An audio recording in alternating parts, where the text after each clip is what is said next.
ler mo ko yin ya yen nuro di alten ti mon ler mo ko kidan ki ne no kon den chan no dur wal wana mene nyen goro ba motor pelar ku di no ne ki ko chobral buin ga ne kon mo goro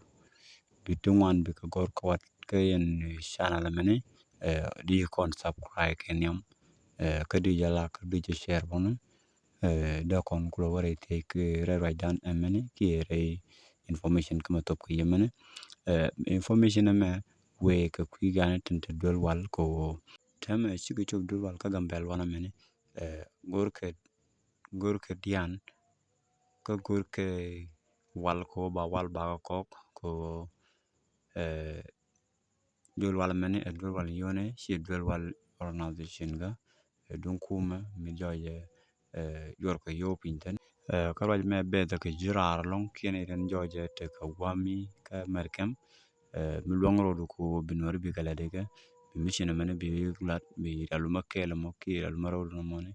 ki yuk dangro bi kamat yo ngak dangro kon ko bi bane chemano kon bane kalo ti kon kenne ti sarsik wa mene dur wal ka gamben chene dangro dok yeden bi jen kamatar ne to teme ka dur wal goro de kon mission mone de kon lat shawon mas ka gambel ko shawon ka tol ko ba yudi ni kene yo wali ba ka tol ka gambel